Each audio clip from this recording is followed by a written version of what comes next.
Good morning, Mars, Pars. Good morning. Sabado na naman. Higa ako kasi, sinisipon ako. Hindi pa ako Kamusta sa inyong lahat? Kamusta?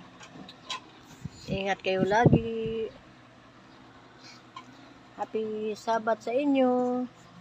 Ako hindi naman ako, hindi ako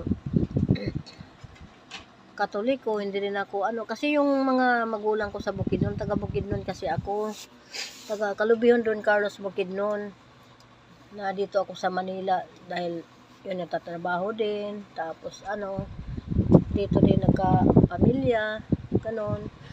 Taga Bukidnon talaga ako, Calubihon Don Carlos Bukidnon. Bisaya po ako, Bisaya. Tapos yung sanay sa hirap noon sa amin. Kasi maaga namatay ang nanay ko 7 years old pa lang yata ako, patay na yung nanay ko. Tapos yung tatay ko patay na rin. Ganon. Wala na kaming mga magulang. Mga kapatid ko, yung iba namatay na rin.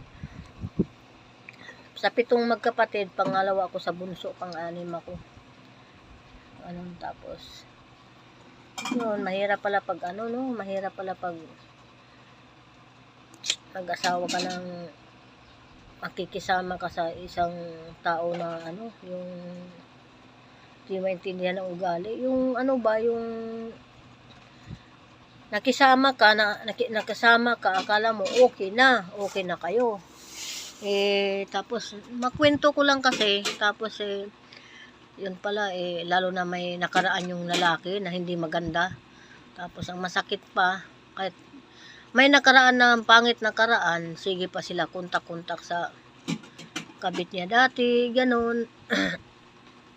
Parang pangit no. Kung talagang magkisama ka, mag-asawa ka uli o magka-live-in, live-in lang kasi siyempre hindi naman live-in partner mo lang naman talaga yun. Tapos yung mag-focus ka na, hindi na yung ka pa sa yung nakaraan mo na kontakin mo pa, ganun. Wala naman silang anak, kahit isa wala silang anak.